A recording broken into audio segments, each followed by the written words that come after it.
नऊवारी साडी, त्यातही अगदी सहजपणे बाईक चालवणाऱ्या या आहेत विद्या जोशी।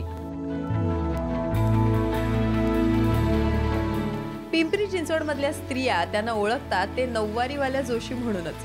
कोणताही सण असो, इथल्या बायका विद्या जोशी यांच्याकडेच नऊवारी साडी घ्यायला जातात। वेगवेगळ्या रंगांच्या दर्जेदार आकर्षक अशा नऊवारी साड्या शिवण्याचा व्यवसाय विद्या जोशी करतात। रेडीमेड नऊवारी साडी शिवणं हा माझा छंद आणि त्याचा व्यवसाय कधी झाला हे मलाच कळलं नाही। माझ्या मुलीच्या गॅदरिंगच्या वेळी मी एक साडी पाहिली आणि ती पाहून मला कल्पना सुचली आणि माझ्या एका मैत्रिणीने मला तिच्या मैत्रिणीचा नंबर दिला की जिने मला अगदी 2 ते 3 दिवसात नऊवारी साडी शिकवली। त्यातूनही पुढे हा व्यवसाय करायचा मुख्य हेतू म्हणजे घरात बसून माझं शिक्षण झालेलं आहे, पण घरात बसून माझ्या घरातल्या अडचणी होत्या, सासू सासरे, मुलगा आजारी, 2 मुलं लहान, यामुळे मी अगदी घराच्या उंबऱ्याच्या बाहेर भाजी आणायला सुद्धा जाऊ शकत नव्हते। पण हा व्यवसाय सुरू करणं इतकं सोपं नव्हतं। विद्या जोशींनी हा व्यवसाय कसा सुरू केला त्याची वेगळीच कथा। आजारी असताना मुलगा गेला, नवऱ्याची नोकरी गेली, अशा कठीण परिस्थितीत विद्या जोशी यांनी नऊवारी साडी तयार करण्याचा व्यवसाय सुरू केला। माझ्या घरातल्या ज्या काही अडचणी आल्या त्यातून मी पार पडून मी हा व्यवसाय सुरू केला। घरातली आर्थिक परिस्थिती जरी पाहिली कोणाची कशी जरी असली तरी आजच्या काळात एकाच्या पगारावर भागेल असं नाही।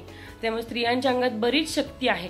कुठलाही व्यवसाय हा छोटा नसतो किंवा कमी नसतो, तो मोठा करणं, मोठ्या लेवलपर्यंत नेणं हे तिच्या हातात असतं।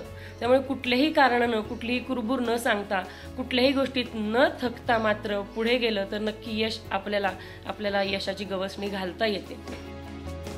महाराष्ट्राच्या परंपरेशी निगडीत असलेल्या नऊवारी साड्यांच्या याच व्यवसायातून विद्या जोशींना आता उत्पन्नही चांगलंच मिळतंय।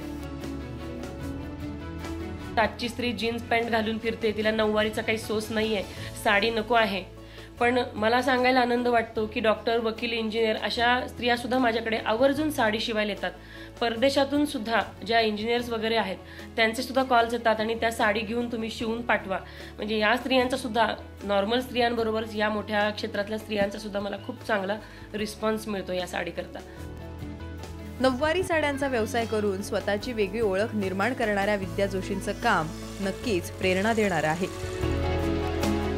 दिलीप कांबळेचा ब्युरो रिपोर्ट, साम टीव्ही, पिंपरी चिंचवड।